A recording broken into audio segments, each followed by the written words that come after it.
جنگ احد۔ ایک گھڑ سوار منہ سر لپیٹے راہ کی گرد سے اٹا، مکہ سے مدینہ کا 500 کلومیٹر سنگلاخ پتھروں اور ریتلے صحراؤں بھرا راستہ 3 دن میں طے کر کے تھکا ہوا تیزی سے قبا کی بستی میں آیا۔ پوچھنے لگا آقا صلی اللہ علیہ وآلہ وسلم اس وقت کہاں ہوں گے؟ آقا صلی اللہ علیہ وآلہ وسلم اتفاق سے وہیں قبا میں اس رات ٹھہرے ہوئے تھے۔ آقا صلی اللہ علیہ وآلہ وسلم کے حضور پیش ہو کے اس نے ایک بند لفافہ پکڑا دیا۔ خط دیکھ کے آقا صلی اللہ علیہ وآلہ وسلم پہچان گئے۔ خط آقا صلی اللہ علیہ وآلہ وسلم کے چچا عباس رضی اللہ تعالی عنہ کا لکھا ہوا تھا۔ خط پڑھنے کے لیے آقا صلی اللہ علیہ وآلہ وسلم نے ابی بن کعب رضی اللہ تعالی عنہ کو دیا اور تنہائی میں سنا۔ خط بہت اہم تھا، ایک خوفناک خبر تھی۔ لکھا تھا قریش کا ایک بڑا لشکر بڑی خفیہ تیاریوں کے بعد ابھی مکہ سے مدینہ پہ حملہ کرنے نکلا ہے۔ حملہ آوروں کی پوری تفصیل ساتھ درج تھی۔ لکھا تھا ان کی تعداد 3000 ہے، اتنے ہی اونٹ ہیں، 700 ان میں زرہ پوش ہیں، 200 گھوڑے اور 100 تیر انداز۔ اس سارے لشکر کا سپہ سالار ابو سفیان بن حرب ہے۔ بنو ہاشم، بنو عدی اور بنو زہرہ پہ قریش والوں کا اعتبار نہیں رہا، اس لیے ان 3 قبیلوں میں سے کوئی نہیں۔ مگر ابو سفیان نے اپنے دوسرے حلیف قبیلوں سے بہت لوگ اپنے لشکر میں جمع کر لیے۔ تیاری کرو اور اپنا دفاع کرو بھتیجے۔ آقا صلی اللہ علیہ وآلہ وسلم نے خط پڑھنے والے کو خبر خفیہ رکھنے کا حکم دیا۔ فوراً مدینے کی طرف لوٹے۔ اگلی صبح 5 شوال 3 ہجری جمعرات تھی۔ سیدنا انس اور سیدنا مونس رضی اللہ تعالی عنہم کو گھوڑے دے کر مکہ سے آتے راستے پہ حملہ آوروں کی خبر لانے بھیجا۔ ابو سفیان کا لشکر مدینہ سے 2-3 دن کی دوری پہ پہنچ چکا تھا۔ آقا صلی اللہ علیہ وآلہ وسلم نے پہلے ہی انتظامات شروع کر دیے تھے۔ اپنے خاص لوگوں کو خبر دے دی تیاری شروع کرو، جنگ ہونے والی۔ اوس اور خزرج کے سرداروں کو طلب فرما لیا۔ دونوں سعد بن معاذ رضی اللہ تعالیٰ عنہ اور سعد بن عبادہ رضی اللہ تعالیٰ عنہ آ گئے۔ شہر کے گرد پہرے بٹھا دی۔ سیدنا حباب رضی اللہ تعالیٰ عنہ بن منظر کو قریشی فوج کی تفصیلات معلوم کرنے بھیجا۔ قریش کا لشکر مدینے سے 8 میل دور مسلمانوں کی چراہ گاہ میں اپنے اونٹ چرا رہا تھا۔ فوج کی تعداد، اونٹوں، گھوڑوں، زرہ پوشوں اور تیر اندازوں کی ساری تفصیل اتنی ہی تھی جتنی سیدنا عباس نے لکھ بھیجی تھی۔ 5 اور 6 شوال کی درمیانی رات پہرے کی چوکسی بڑھا دی گئی۔ سیدنا سعد بن معاذ، سیدنا سعد بن عبادہ، سیدنا اسید بن حضیر رضی اللہ تعالی عنہم اور ان کے ساتھی خود تلوار پکڑ کے آستانہ رسول صلی اللہ علیہ وآلہ وسلم اور مسجد نبوی پہ رات بھر پہرا دیتے رہے۔ 6 شوال کی صبح ہو گئی، جمعہ کا دن تھا۔ آقا صلی اللہ علیہ وآلہ وسلم نے جمعہ کے خطبہ سے پہلے ایک مشاورتی ہائی کمان اجلاس طلب کی، ساری صورتحال سامنے رکھی، قریش کی فوج کی تفصیل بتائی۔ ان کے ارادے بتانے کی ضرورت ہی نہیں تھی۔ اپنا ایک خواب بھی سنایا جو اسی رات آقا صلی اللہ علیہ وآلہ وسلم نے دیکھا تھا۔ خواب تھا کہ آقا صلی اللہ علیہ وآلہ وسلم ایک مینڈھے پہ سوار ہے۔ آقا صلی اللہ علیہ وآلہ وسلم کے ہاتھ میں تلوار ہے، تلوار میں خراش آئی ہے، کچھ گائیاں ذبح ہوئی ہیں، مگر آقا صلی اللہ علیہ وآلہ وسلم کا ہاتھ ایک مضبوط زرہ کے اندر ہے۔ تعبیر بھی آقا صلی اللہ علیہ وآلہ وسلم نے بتائی جو بعد کے واقعات سے سچ نکلی۔ آقا صلی اللہ علیہ وآلہ وسلم نے حسب روایت لوگوں سے مشورہ طلب کیا۔ کچھ سیانی عمر کے لوگوں نے کہا، مدینہ کبھی باہر کے حملہ آوروں سے فتح نہیں ہوا، اندر رہ کے دفاع کرے۔ نوجوان جوش میں تھے، انہیں بدر کی جنگ کا حوصلہ تھا، کچھ کو حسرت تھی کہ جلدی میں بدر کی طرف نکلتے سمے وہ ساتھ نہ جا سکے، اب حسرت پوری کریں گے۔ آقا صلی اللہ علیہ وآلہ وسلم نے خاموشی سے سب کو سنا۔ رئیس المنافقین عبداللہ بن ابی بھی مشورہ دینے والوں میں تھا، اس نے بھی رائے دی، بولا شہر کے اندر رہ کے دفاع کرے۔ آقا صلی اللہ علیہ وآلہ وسلم تو منافقوں کے سردار کا باطن جانتے تھے۔ آقا صلی اللہ علیہ وآلہ وسلم نے خدا جانے کون سی گہری سوچ سوچتے ہوئے سر ہلایا۔ نوجوان پھر جوش میں دلیلیں دینے لگے کہ مقابلہ شہر کے باہر ہو، جو شیلے پروانوں کی اکثریت تھی۔ آقا صلی اللہ علیہ وآلہ وسلم ایک سپہ سالار کی طرح جنگ کی جگہ اور وقت کا تعین کر رہے تھے۔ جنگ میں سب سے اہم فیصلہ دشمن کو اپنی پسند کی جگہ پہ لے جا کر لڑنا ہوتا ہے، اپنی طاقت اور دشمن کی استعداد دیکھ کے۔ کہاں کھلا میدان چاہیے، کہاں تنگ راستے میں دشمن کو دھکیلنا ہے، قدرتی حصار کیا لینا ہے، اپنی اور دشمن کی فوج کو کتنی ہلنے جلنے کی جگہ دینی، صف بندی کیسے کرنی، جنگ شروع کس لمحے کرنا ہے، ختم کب کرنی، کیا بڑے عزائم ہیں اپنے، ایک ایک کر کے کیسے وہ مقاصد پورے کرنے۔ آقا صلی اللہ علیہ وآلہ وسلم اس لمحے سارا جنگی پلان تیار کر رہے تھے ذہن میں۔ آقا صلی اللہ علیہ وآلہ وسلم نے جمعہ کی نماز پڑھائی اور فیصلہ سنا دیا، ایڈوانس پارٹی ابھی نکلے گی احد کی طرف، اور پوری فوج رات فجر سے پہلے تیاری کرو۔ خود تیار ہونے مسجد نبوی کے ساتھ بنے اپنے کچے حجرے میں چلے گئے۔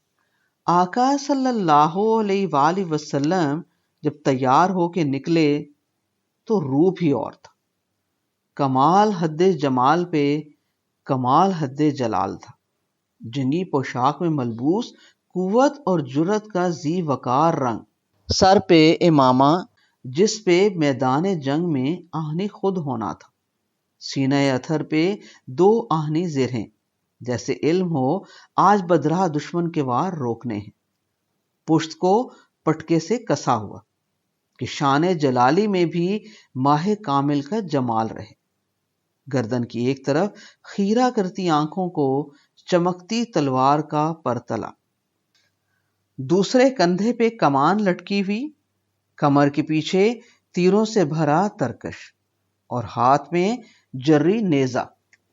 آقا صلی اللہ علیہ وآلہ وسلم اس روز عظمت رسالت میں سپہ سالار اعظم تھے، جو دلوں کو اپنی خوش نوائی، شیریں کلام اور دلیل قرآن سے جیتتے تھے، مگر بھٹکے ہوئے حملہ آوروں سے دفاع کے لیے جس طرح سے ٹکرانا چاہیے وہ طریقہ بھی سمجھانا ضروری تھا۔ آقا صلی اللہ علیہ وآلہ وسلم کی عظمت جلال سے سہم کے کچھ پروانے سمجھے شاید آقا صلی اللہ علیہ وآلہ وسلم کو ہم نے برہم کر دیا۔ نوجوانوں کی رائے پہ شاید آقا صلی اللہ علیہ وآلہ وسلم نے مصلحت برتی، بولے آقا ہم نہیں بولتے، جیسا جی چاہے کیجیے۔ آقا صلی اللہ علیہ وآلہ وسلم نے سر ہلایا، جیسے کہا ہو وہی کر رہا ہوں۔ فرمایا نبی کے لیے مناسب نہیں کہ جب زرہ پہن چکا ہو تو اس کو اتار دے، تا وقتیہ کہ اللہ فیصلہ کر دے اس کے اور اس کے دشمن کے درمیان۔ فوج کو 3 حصوں میں تقسیم کیا، 3 جھنڈے منگوائے، ایک مصعب بن عمیر رضی اللہ تعالیٰ عنہ کو دیا، جو بنو عبدالدار کے علم بردار قبیلے سے تھے، دوسرا اسید بن حضیر رضی اللہ تعالیٰ عنہ کو جو اوس سے تھے، تیسرا حباب بن منظر رضی اللہ تعالیٰ عنہ جن کا تعلق خزرج سے تھا۔ آقا صلی اللہ علیہ وآلہ وسلم نے اس بار اوس اور خزرج کے نائب سرداروں کو عزت بخشی۔ آخر ان کی تربیت بھی ضروری تھی۔ مسلمان فوج کی تعداد 1000 تھی۔ جب وہ مسجد نبوی کے پاس سے نکلے، 100 زرہ پوش اور 50 گھڑ سوار، اونٹ کوئی ساتھ نہ لیا۔ احد مسجد نبوی سے 5.5 کلومیٹر دور تھا۔ راہ میں باغ تھے، راستہ ایسا چنا گیا کہ دشمن کی نظر میں نہ آئے، اور آقا صلی اللہ علیہ وآلہ وسلم اپنے ذہن میں طے کی ہوئی جگہ پہ یک لخت پہنچ جائے اور دشمن کو اس جگہ لڑنے پہ مجبور کرے جو آقا صلی اللہ علیہ وآلہ وسلم نے سوچ رکھی تھی۔ ایسا ہی ہوا۔ راہ میں کچھ اہم واقعے ہوئے۔ شیعۃ الوداع کے پاس ایک سجا سجایا ہتھیار لگائے آقا صلی اللہ علیہ وآلہ وسلم کی نقل میں ایک فوجی دستہ ملا۔ بتایا گیا کہ یہ یہودی ہیں، ساتھ لڑنے جانا چاہتے ہیں۔ آقا صلی اللہ علیہ وآلہ وسلم نے پوچھا، کیا مسلمان ہو گئے؟ معلوم ہوا نہیں۔ آقا صلی اللہ علیہ وآلہ وسلم نے فرمایا، نہ ماننے والوں کے خلاف منکروں کو لے کر کیا لڑنا، شکریہ کے ساتھ واپس بھجوا دیا۔ صحین کے مقام پہ مغرب کا وقت ہو گیا۔ بلال رضی اللہ تعالیٰ عنہ کی اذان سے پہلے آقا صلی اللہ علیہ وآلہ وسلم نے پوری فوج کا معائنہ کیا۔ 15 سال سے کم عمر بچے لوٹا دیے۔ رافع بن خدیج رضی اللہ تعالیٰ عنہ پنجوں کے بل کھڑا ہو کے اونچا ہو گئے، چہرے کے خد و خال تڑپے اور ایک آنکھ سے التجا کا آنسو ترستا ہوا پھسلا۔ آقا صلی اللہ علیہ وآلہ وسلم اس کا جذبہ ایمان دیکھ کے مان گئے، اسے اجازت مل گئی۔ اس کے پاس کھڑا ایک اور لوٹایا جانے والا بچہ سمرہ بن جندب رضی اللہ تعالیٰ عنہ بھی کسمسایا اور آقا صلی اللہ علیہ وآلہ وسلم سے کہنے لگا، آقا میں اس سے تگڑا ہوں، اس کی مجھ سے کشتی کروا کے دیکھ لیں۔ کشتی ہوئی، اس نے واقعی پچھاڑ دی۔ وہ بچہ بھی مسلمان فوج میں بھرتی ہو گیا۔ راہ میں مربع بن قینتی بوڑھے نابینا کا کھجور کا باغ تھا۔ وہ منافق بھی تھا۔ اس کے باغ سے فوج گزرنے لگی تو بڑبڑانے لگا، گالیاں دینے لگا، پھر دیوانوں کی طرح زمین سے مٹی اٹھا کے لوگوں پہ پھینکنے لگا۔ مسلمان اسے مارنے کو لپکے۔ آقا صلی اللہ علیہ وآلہ وسلم نے منع کر دیا، فرمایا چھوڑو، یہ دل اور آنکھ دونوں سے دیکھنے سے معذور ہے۔ آگے راستہ باغ کا تنگ تھا اور راہ میں ایک کتیا نے بہت سارے بچے دیے ہوئے تھے۔ آقا صلی اللہ علیہ وآلہ وسلم لپک کے آگے آئے، لوگوں میں سے ایک کو وہاں ٹھہرا دیا کہ ہر آنے والے کو کہے احتیاط سے کتیا کا کوئی بچہ کسی سپاہی کے پاؤں تلے نہ آئے۔ دن چڑھ رہا تھا، مسلمانوں کی فوج احد کی طرف بڑھ رہی تھی۔ عین جنگ کے میدان میں دشمن کی نظر کے سامنے عبداللہ بن ابی نے جھگڑا کھڑا کر دیا۔ بولا، آقا صلی اللہ علیہ وآلہ وسلم سے آپ نے میری بات نہیں مانی، شہر کے اندر رہ کے دفاع کرنے کی۔ میں اپنے ساتھ لائے 300 لوگ واپس لے جا رہا ہوں۔ مسلمان ہکے بکے رہ گئے۔ جنگ کے میدان سے اس کے 300 بندے الگ ہو کے کھڑے ہو گئے۔ یہ اس کا پہلے سے طے کیا ہوا منصوبہ تھا، مسلمانوں میں کھلبلی اور بے ہمتی پھیلانے کا۔ اگر ساتھ نہ دینا تھا تو میدان جنگ تک کیوں لاتا اپنے بندوں کو؟ پھر دشمن کی آنکھ کو دکھا کے کہ لو دیکھو میری وفاداری تم سے ہے، ان سے نہیں۔ مڑ گیا واپس اپنے بندوں کو لے کر۔ سیدنا جابر رضی اللہ تعالیٰ عنہ سمجھانے پیچھے گئے، وہ نہ مانا، الٹا بولا، ہمیں معلوم ہے جنگ نہیں ہونی، خواہ مخواہ کی باتیں ہیں یہ، اگر واقعی جنگ ہونا ہوتی تو ہم ساتھ دیتے۔ قرآن پاک کی وحی اتری اور سارا بھانڈا پھوڑ دیا۔ اس کا جھوٹا فکرہ قرآن نے نقل کیا، اگر ہم جانتے کہ واقعی جنگ ہوگی تو ہم ضرور تمہارا ساتھ دیتے۔ پھر وحی میں بتایا گیا جس وقت ان لوگوں نے یہ بات کی اس وقت وہ ایمان کی نسبت کفر سے زیادہ قریب تھے۔ یہ لوگ زبان سے ایسی بات کہتے ہیں جو ان کے دلوں میں نہیں ہے، اور جو کچھ وہ دلوں میں چھپائے ہوئے ہیں اللہ اس کو خوب جانتا ہے۔ سورۃ آل عمران۔ 3,000 کے مقابل 1,000 نکلے تھے، ان میں سے 300 نکل گئے، 700 رہ گئے۔ دشمن سے نسبت 3 1 کی بجائے 5 1 کی رہ گئی۔ بددلی کی ایک لہر مسلمانوں میں بھی آئی، وہ بھی چھپی رہتی مگر اللہ کچھ چھپاتا تھوڑی ہے، وہی آ گئی۔ جب تم میں سے 2 جماعتوں نے ارادہ کیا کہ بزدلی اختیار کریں اور اللہ ان کا وارث ہے، اور مومنوں کو اللہ پر ہی توکل کرنا چاہیے۔ قرآن سورۃ آل عمران آیت نمبر 122۔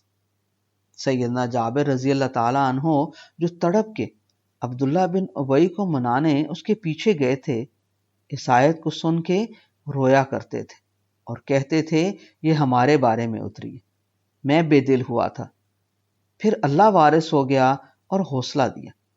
آقا صلی اللہ علیہ وآلہ وسلم کا حوصلہ اسی طرح الوہی تھا، غیر متزلزل۔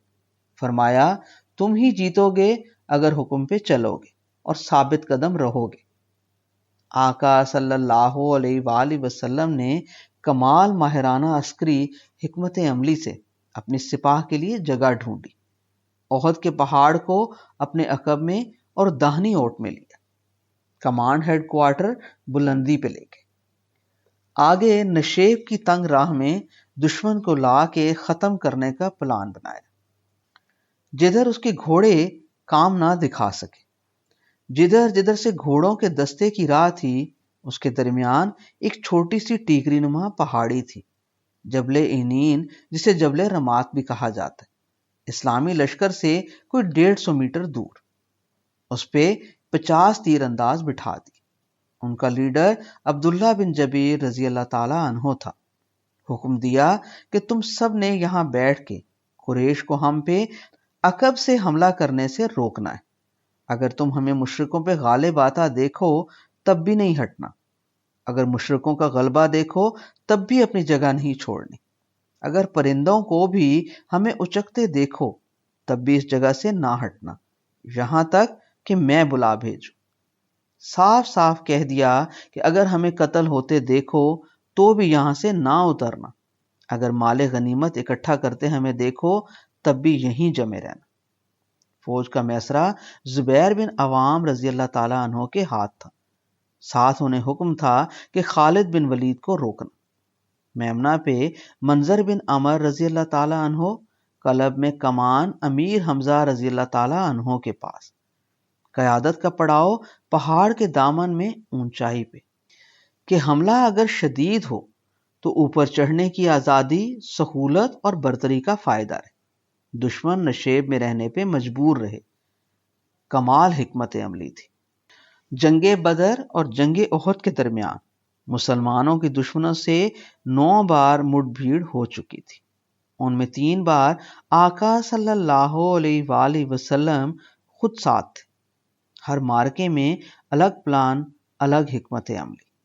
آقا صلی اللہ علیہ وآلہ وسلم کی فوجی اسٹریٹجی کے چند سنہرے اصول تھے۔ پہلا یہ کہ سرپرائز، حیران کر دینا دشمن کو، اچانک جا کے ایسی جگہ دشمن سے ٹکرانا جو اپنے مفاد میں ہو۔ وقت کا لحاظ رکھنا، سورج کدھر ہے، کس کی آنکھوں میں کب چبھے گا، اس کا دھیان رکھنا۔ زمین اور وقت کا صحیح استعمال، صحیح لوگوں کو صحیح ذمہ داری۔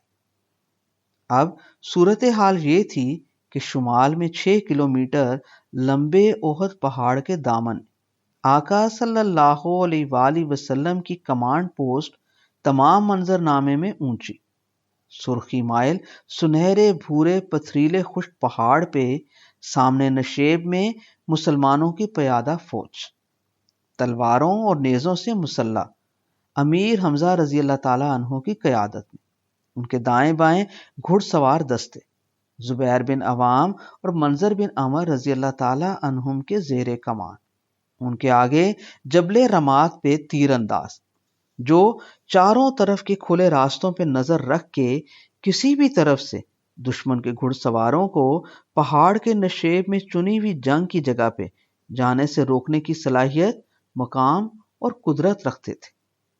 دشمن احد کے جنوب میں مدینے کی طرف، مگر مدینہ جانے کے اس کے راستے میں آقا صلی اللہ علیہ وآلہ وسلم نے ایک حفاظتی حصار بنا رکھا تھا۔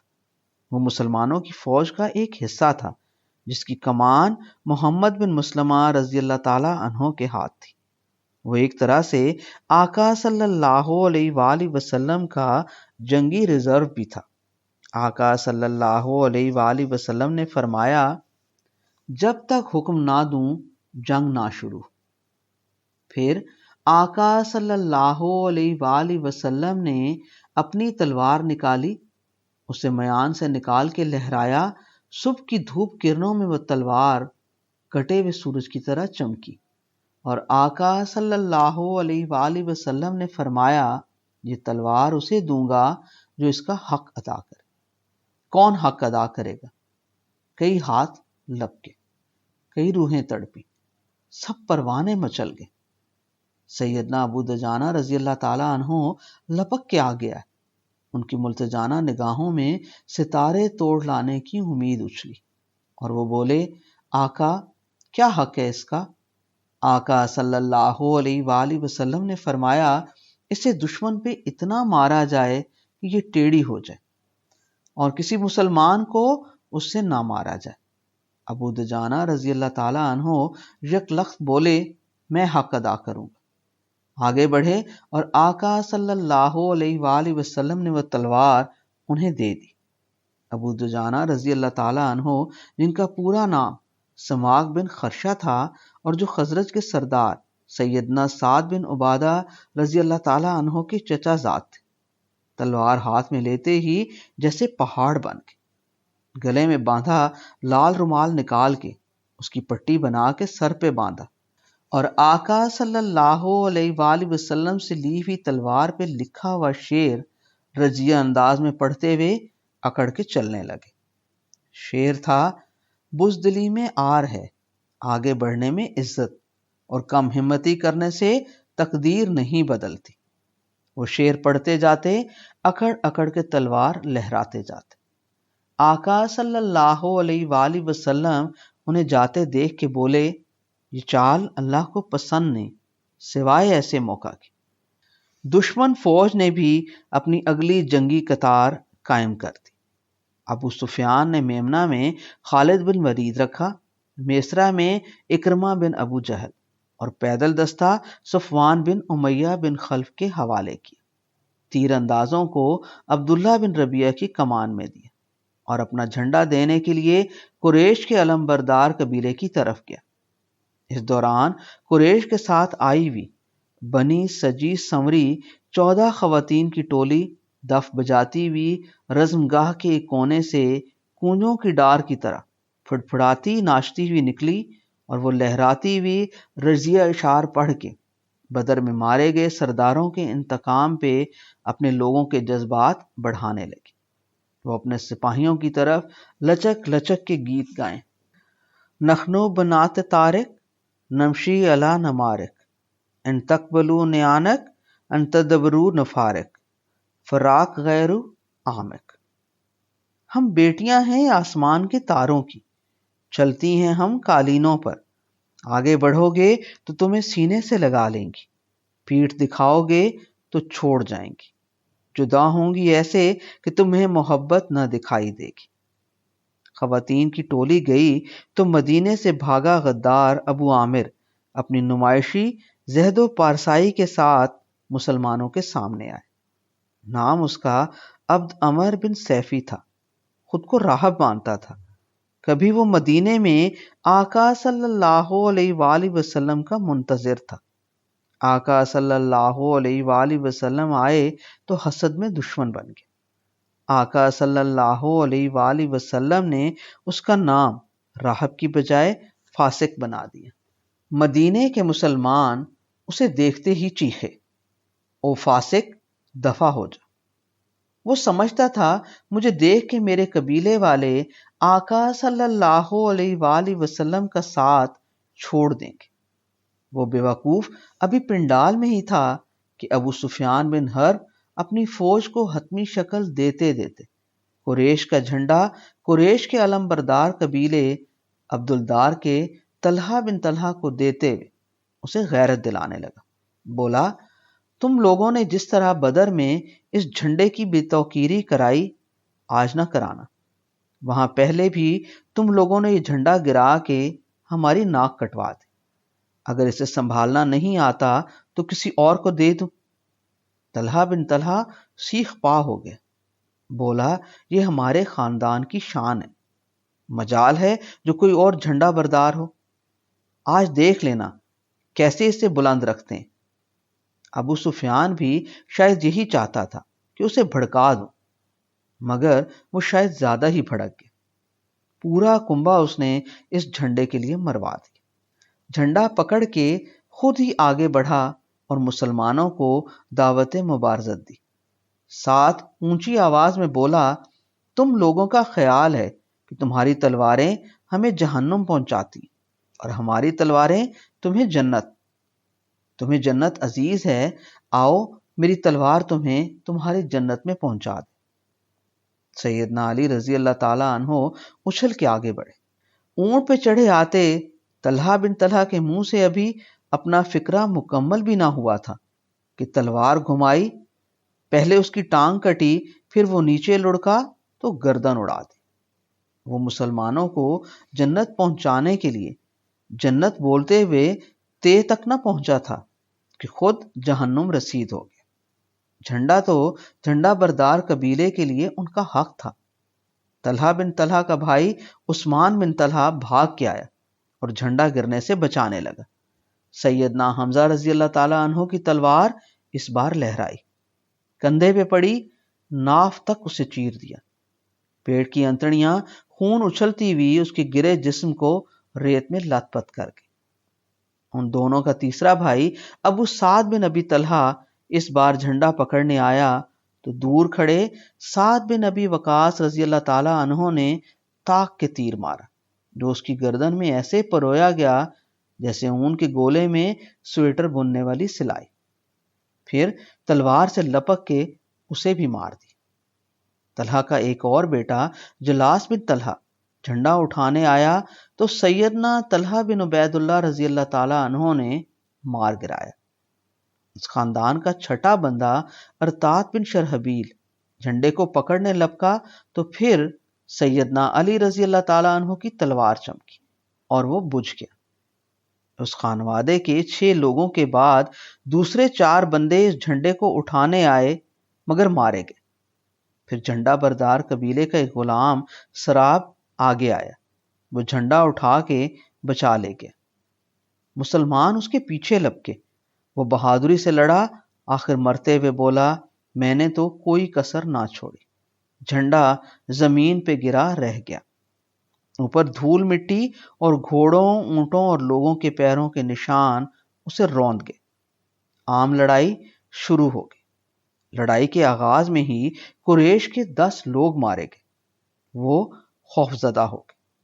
ادھر ابو دجانہ رضی اللہ تعالی عنہ سر پہ سرخ پٹی، جسے لوگ اسبات الموت یعنی پروانہ موت کہتے تھے، باندھے قریش کے لشکر میں خون بہا رہا تھا۔ ایک بار اس کی تلوار کی زد میں بھاگتی ہوئی ابو سفیان کی بیوی ہندا کی گردن آئی۔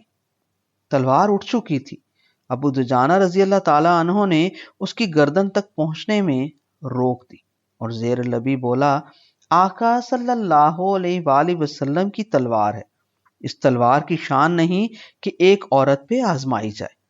مسلمانوں کے ہاتھوں اتنے تھوڑے سے وقت میں اتنے قریشیوں کے مارے جانے سے ان کے پورے لشکر میں ہیبت چھا گئی۔ ان کے سپاہی خوف سے بت کے پھر بھاگ کھڑے ہوئے، ان کی صف بندی بگڑ گئی۔ وہ عورتیں جو اپنے سپاہیوں کو جنگ میں جمے رہنے کے لیے آئی تھیں، سب سے زیادہ سہم کے پرکٹے پرندوں کی طرح اچھل اچھل کے دوڑ رہی تھیں۔ پنڈلیوں سے اپنی چادریں اوپر کیے وہ ریت کے کنکروں پہ بھاگتی تو پیروں سے بندھی پازیبیں بجتی، کلائیوں میں پہنی چوڑیاں کھنکھناتی۔ مردوں کی نسبت وہ دوڑتی ہوئی گرتی بھی بار بار تھی۔ انہیں گرتے اٹھتے دیکھ کے میدان جنگ تلواروں کی چھنا چھن کے ساتھ، چوڑیوں کی چھن چھن اور پازیبوں کی چھن چھنا چھن چھن سے گونج اٹھا۔ جبل رمات پہ کھڑے تیر انداز بھی خالد بن ولید کے دور طاق میں کھڑے گھوڑوں کے دستے کو دیکھنے کی بجائے ادھر متوجہ ہو گئے۔ مسلمان گرتے بھاگتے لوگوں کا گرا سامان اکٹھا کرنے لگے۔ کوئی تلواریں اکٹھی کر رہا، کسی کے ہاتھ میں جسم سے پھسلی ہوئی زرہ آ گئی، کوئی کسی کے سر سے اچھلا ہوا ہیلمٹ اٹھانے لگا۔ اونٹ رسیاں پکڑ کے اکٹھے کیے جانے لگے۔ قریش والے بدر کی جنگ سے بھی بدتر بد نظم ہو گئے۔ شدید بھگدڑ سے دھول ہی دھول ہو گئی۔ راستہ بھی تنگ تھا۔ قریشی اپنے پڑاؤ کی طرف بھاگ رہے تھے جہاں ان کے اونٹ تھے، مسلمان ان کے پیچھے۔ غبار کے اس طوفان میں جیسے دیوار پہ لکھا تھا جنگ کا فیصلہ ہو گیا۔ تیر اندازوں کی وہ ٹولی جو جبل رمات پہ کھڑی تھی، اس کے لوگ آپس میں باتیں کرنے لگے۔ جنگ ختم ہو گئی، آؤ ہم بھی مال غنیمت اٹھائیں۔ ان کے کماندار عبداللہ بن جبیر رضی اللہ تعالیٰ عنہ نے بہت منع کی، یاد دلایا کہ آقا صلی اللہ علیہ وآلہ وسلم نے کیا کہا تھا، ہمیں یہیں رہنے کا حکم ہے، نہ اترو یہاں سے۔ مگر ان کے سامنے الگ منظر تھا، ان کے کانوں میں جدا آوازیں پہنچ رہی تھی۔ وہ نہ رکے، اتر گئے۔ پہلے ایک ایک کر کے اترے، پھر دیکھا دیکھی سبھی اپنی جگہ چھوڑ گئے۔ عبداللہ بن جبیر رضی اللہ تعالیٰ عنہ کے ساتھ چند وفادار وہیں جمے رہے۔ خالد بن ولید ذہین کماندار تھا، دور سے سب تماشا دیکھتا رہا۔ جب دیکھا وہ ٹیکری خالی ہو گئی ہے تو اپنے گھوڑوں کو 6 کلومیٹر لمبے کوہ احد کے پیچھے سے گھما کے پہاڑ کی مدینے سے دیکھنے میں دائیں سمت سے حملہ آور ہوا۔ یوں سمجھیں جب اس کے گھوڑے سرپٹ دوڑتے آئے تو مسلمانوں کی اس کی طرف پیٹھ تھی جو مشرکین کے پیچھے لپک رہے تھے۔ آگے بھاگتے ہوئے قریشی فوج سے اڑتی دھول ہی اتنی تھی کہ انہیں اس وقت احساس ہوا جب خالد بن ولید کے رسالے کا دستہ تلواریں سونتے ان کے عقب سے حملہ آور ہو گیا۔ پھر کیا تھا، یکلخت جنگ کا نقشہ ہی بدل گیا۔ مسلمان جو بے ترتیب ہوئے قریشیوں کے پیچھے تھے، ان کے پیچھے قریش گھڑ سوار آ گئے۔ پیدل کے مقابلے میں گھوڑا تو پہاڑ ہوتا ہے، گھوڑوں کو تیر انداز روکتے ہیں۔ عبداللہ بن جبیر رضی اللہ تعالیٰ عنہ اور اس کے چند ساتھیوں سے جو ہو سکا انہوں نے تیر چلائے، بہتیرے گھوڑے گھائل کیے، مگر تیر تھوڑے تھے، گھوڑے زیادہ، آخر خود بھی شہید ہو۔ وہ قریشی جو بھگدڑ میں آگے بھاگے جا رہے تھے، پیچھے کا منظر نامہ بدلا ہوا دیکھ کے کھڑے ہو گئے۔ سیدنا حمزہ رضی اللہ تعالیٰ عنہ لوگوں کو ترتیب دینے کا حکم دے رہے تھے۔ سبا بن عبدالعزیٰ غفشانی سامنے آیا تو اسے للکارا، تلوار مار کے اس کو گرایا۔ جس وقت سبا سیدنا حمزہ رضی اللہ تعالیٰ عنہ کی تلوار کے وار سے گر رہا تھا، دو زہریلی آنکھیں ایک سیاہ چہرے پہ سیدنا حمزہ رضی اللہ تعالیٰ عنہ کی طاق میں ہجوم میں سکڑتی ہوئی بڑھ رہی تھی۔ یہ آنکھیں ایک حبشی کی تھی۔ حبشی کا نام تھا وحشی۔ وہ جبیر بن مطعم کا غلام تھا۔ جبیر بن مطعم کا چچا تیم بن عدی جنگ بدر میں سیدنا حمزہ رضی اللہ تعالیٰ عنہ کے ہاتھوں مرا تھا۔ جبیر بن مطعم کو علم تھا کہ وحشی اپنا حربہ جو نیزے سے ذرا چھوٹا ہوتا ہے اتنی مہارت سے پھینکتا ہے کہ کلائی کی چوڑی کے اندر سے گزار دیتا ہے۔ مدینہ آتے ہوئے راہ میں وحشی اپنے نشانے کی داد لیتا آیا۔ اس کے نشانے کی مہارت دیکھ کے اس کے آقا جبیر بن مطعم نے اس سے وعدہ کیا تھا کہ بس تم حمزہ کو مار دینا، تمہارا انعام ہے آزادی۔ ہندا ابو سفیان کی بیوی کو جبیر بن مطعم سے کہیں زیادہ سیدنا حمزہ رضی اللہ تعالیٰ عنہ سے بیر تھا۔ اس کا باپ، چچا، بیٹا، بھائی سب جنگ بدر میں مارے گئے تھے۔ وہ سیدنا حمزہ کو ان سب کی موت کا ذمہ دار سمجھتی تھی۔ اس نے وحشی سے کہا وہ تمہیں آزادی دے گا، میں غلامی، انعام سے مالا مال کر دوں گی، بس مجھے حمزہ مار کے دے دو۔ وحشی کو اپنی آزادی حاصل کرنا تھی، وہ پتھروں اور چٹانوں کی اوٹ میں چلتا ہاتھ میں اپنا حربہ لیے سیدنا حمزہ رضی اللہ تعالیٰ عنہ کو تلاش کر رہا تھا۔ ادھر سیدنا حمزہ رضی اللہ تعالیٰ عنہ نے سبا بن عبد العزیٰ کو کاٹ کے گرایا تو وحشی نے دیکھ لیا۔ وہ اپنے بازو میں اپنا حربہ پکڑے اسے پیچھے کیے، چھپتا چھپاتا قریب آیا، اور جب سیدنا حمزہ رضی اللہ تعالیٰ عنہ لاش کو گرا کے سیدھے کھڑے ہوئے تو وحشی نے اپنا حربہ چھوڑ دیا۔ حربہ سیدھا سیدنا حمزہ کے پیٹ میں لگا۔ سیدنا حمزہ رضی اللہ تعالیٰ عنہ پیٹ میں لگے نیزے سے لڑکھڑا گئے، ہاتھ بڑھایا وحشی کو پکڑنے کو، مگر گر گئے، شہید ہو گئے۔ ہندا نے آ کر وحشی کو تھپکی دی، اس کے چہرے پہ عجیب وحشت آ گئی۔ وحشی کو اپنے بازوؤں سے سونے کے کنگن اتار کے دیے اور بولی، جاؤ اس کا پیٹ کاٹ کے مجھے اس کا جگر لا کے دو۔ وحشی نے وہی وحشتناک کام کیا۔ ہندا نے سیدنا حمزہ رضی اللہ تعالیٰ عنہ کا جگر منہ میں لے کر کاٹا اور چبا گئی، پھر خود آگے آئی، ایک تلوار لی اور سیدنا حمزہ رضی اللہ تعالیٰ عنہ کے چہرے اور جسم سے اعضاء کاٹ کے ہار بنائے اور اپنے گلے میں پہن لی۔ اس کی دیکھا دیکھی دوسری عورتوں نے دوسرے کئی مسلمانوں کے جسد خاکی سے ایسی وحشیانہ حرکتیں کی۔ ابو سفیان دیکھتا رہا۔ انہی عورتوں میں سے ایک عورت امرہ بنت علقمہ نے قریش کا زمین پہ گرا پڑا دھول دھول ہوا جھنڈا اٹھا کے بلند کر دیا۔ اس کی فوج جو بھاگی جا رہی تھی جم کے کھڑی ہو۔ مسلمانوں کا پہلا پلان پوری طرح کامیاب رہا تھا، مگر ترتیب ٹوٹنے اور جبل رماد سے تیر اندازوں کے اتر آنے کے بعد جو ہوا، اس صورتحال کا کاؤنٹر اٹیک کے بعد کا پلان پہلے شاید اس لیے نہ بنایا گیا کہ توقع ہی نہیں تھی کہ آقا صلی اللہ علیہ وآلہ وسلم کے حکم کی حکم عدولی ہو۔ پھر بھی مسلمان اب آقا صلی اللہ علیہ وآلہ وسلم کی حفاظت کے لیے دوڑے۔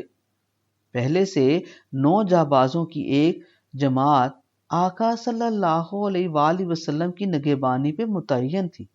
آقا صلی اللہ علیہ وآلہ وسلم نے نیچے جنگ کی بگڑی صورتحال دیکھی تو آواز دی، ادھر جاؤ۔ ایک قریشی نے آواز پہچان لی، وہ عبداللہ بن کمیہ تھا، قریش کا پہلوان تھا۔ وہ لپک کے اوپر آیا، ساتھ اپنے ساتھیوں کو بلا کر آقا صلی اللہ علیہ وآلہ وسلم کو نرغے میں لے لیا۔